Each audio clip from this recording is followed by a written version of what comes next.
विवाहित स्त्री घटस्फोटाशिवाय दुसऱ्या पुरुषासोबत राहू शकते का? नाही. विवाहित हिंदू स्त्री तिच्या पतीपासून घटस्फोट घेतल्याशिवाय दुसऱ्या पुरुषासोबत राहू शकत नाही. हिंदू कायद्यानुसार विवाह हे स्त्री आणि पुरुष यांच्यातील एक पवित्र मिलन आहे आणि दोन्ही पक्षांना एकमेकांबद्दल काही अधिकार आणि कर्तव्य आहेत.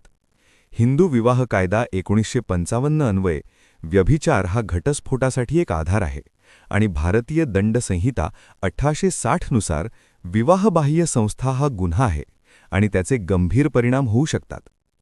जर एखाद्या विवाहित हिंदू स्त्रीला तिचा विवाह संपवायचा असेल तर तिने हे करणे आवश्यक आहे. घटस्फोट मिळविण्याचा कायदेशीर प्रक्रियेचे अनुसरण करा. क्रूरता, त्याग, व्यभिचार किंवा परस्पर संमती यासारख्या विविध कारणांवर घटस्फोट मंजूर केला जाऊ शकतो. एकदा घटस्फोट मंजूर झाल्यानंतर स्त्री पुन्हा लग्न करण्यास किंवा तिच्या पसंतीच्या इतर कोणत्याही व्यक्तीबरोबर राहण्यास स्वतंत्र आहे. तथापि, जर विवाहित हिंदू स्त्री घटस्फोट न घेता दुसऱ्या पुरुषाबरोबर राहिली तर ती व्यभिचार करण्यासाठी दोषी ठरू शकते.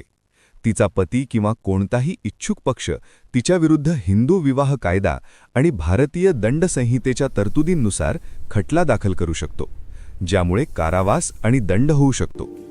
या व्यतिरिक्त विवाहित हिंदू स्त्री घटस्फोट न घेता दुसऱ्या पुरुषाबरोबर राहिल्यास ती तिच्या पतीकडून भरणपोषणाचा हक्क गमावू शकते.